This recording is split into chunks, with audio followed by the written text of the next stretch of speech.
Hello and welcome. I'm Don Foster, also known as the Brickman.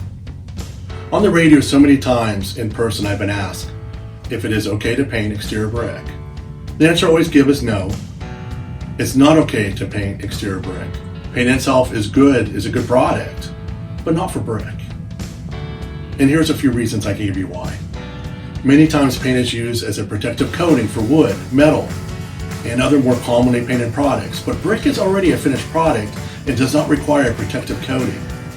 Brick has a different pore structure than the other more commonly painted products, and we could spend a lot more time on just that, but I know your time is valuable.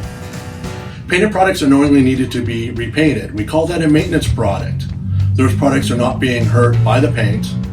Now when it comes to brick is a finished product. The surface is breathable and one that lasts. Because the pore structure of brick is different than other more commonly painted products, paint compromises the brick it is applied to, especially in freeze-thaw markets. You can see painted brick failing with the paint. Actually, at times, you can see part of the brick face still attached in the paint that is coming off the wall.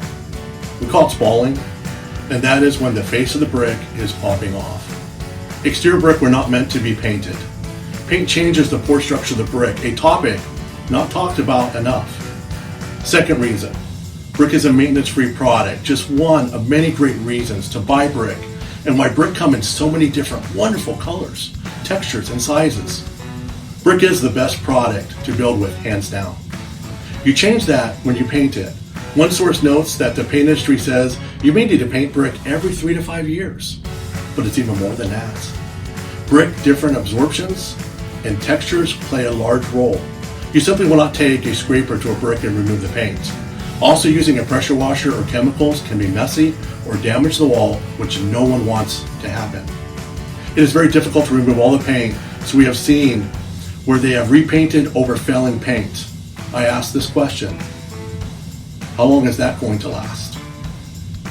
The message is about do not compromise the brick. Do not take a maintenance-free product and make it a maintenance one. Do not apply paint that can damage the brick and hurt the value of your home or office building. Would you want to buy a home that the faces of the brick are falling off? I know I would want to. If the brick color is outdated, it's outdated looking and you want to change it, then do it the right way, with the right product, applied in the right conditions, by using a proven masonry stain. A proven masonry stain that would never hurt, never damage, or compromise the brick that it's applied to, and will leave the brick completely breathable. You can change the color of brick, but not using a paint or applying it with paint-like thinking. This message is about safeguarding the brick industry that we care about. Lastly, please know you're appreciated, and thank you for watching.